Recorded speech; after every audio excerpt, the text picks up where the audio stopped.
మిత్రులారా, ఈరోజు ఇది ఎన్నికల కోసమో ఓట్లు అడగడం కోసమో ఏర్పాటు చేసుకున్న సమావేశం కాదు.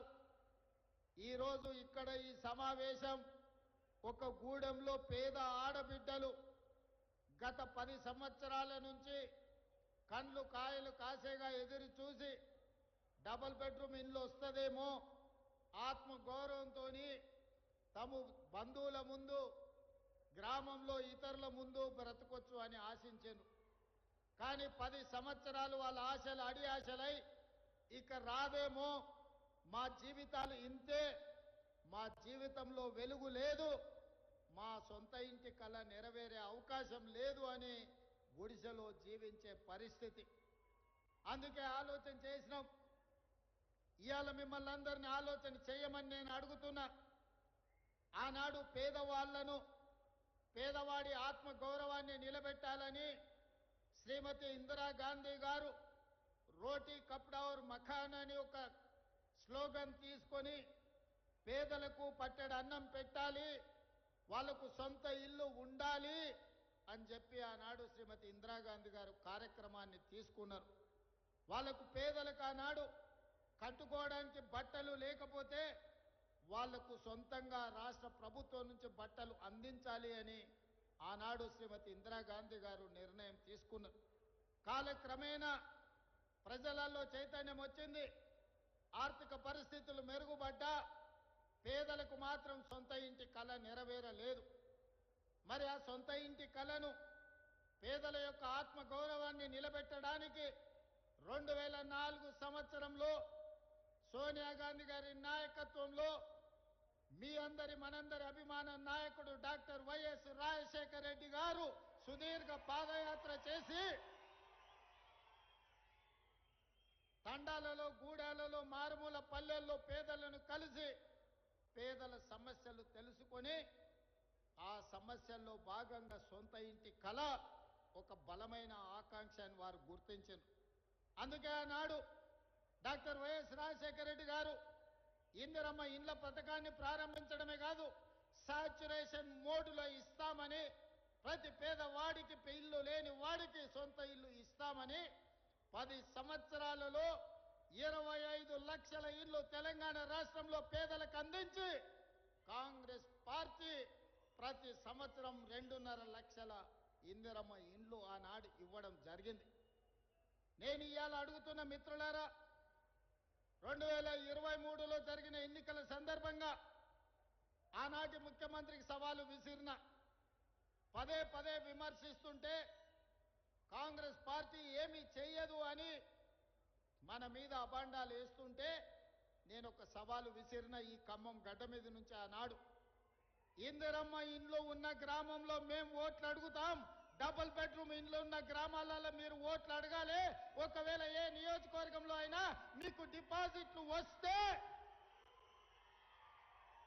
తప్పకుండా చంద్రశేఖరరావు గారు మమ్మల్ని మన్నించమని, క్షమించమని నేను అడుగుతానని సవాలు విసిరిన.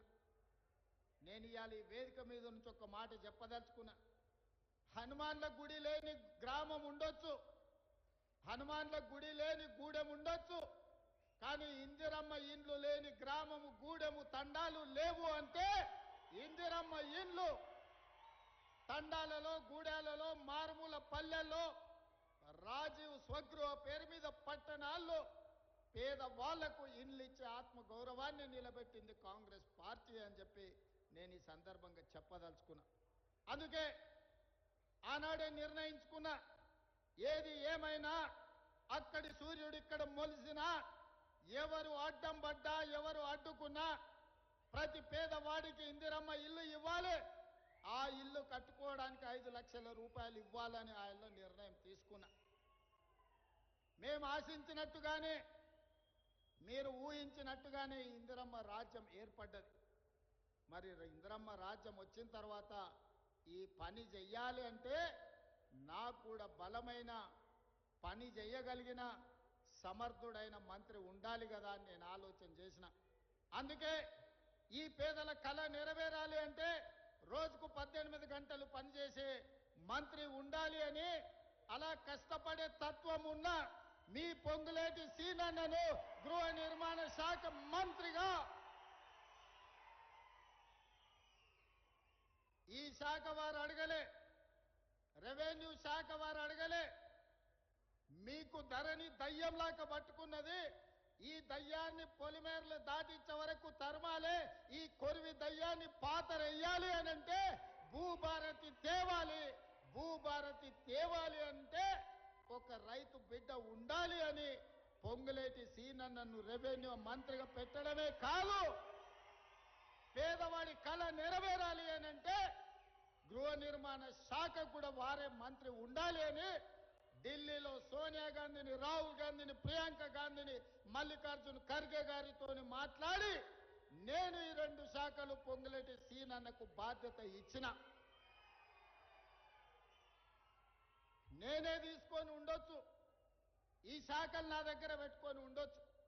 ముఖ్యమంత్రి ఏ శాఖ అయినా పెట్టుకోవచ్చు, మీకు అందరికీ తెలుసు. కానీ మంత్రులను సమన్వయం చేయాలన్నా, చంద్రశేఖరరావు సంగతి చూడాలన్నా నాకు సమయం సరిపోదు. కాబట్టి సమయం ఇవ్వడమే కాదు, సరిగ్గా పనిచేసే సమర్థవంతమైన మంత్రి ఉండాలి అని సీనన్నని శాఖకు నియమించిన నా అంచనా తప్పలేదు.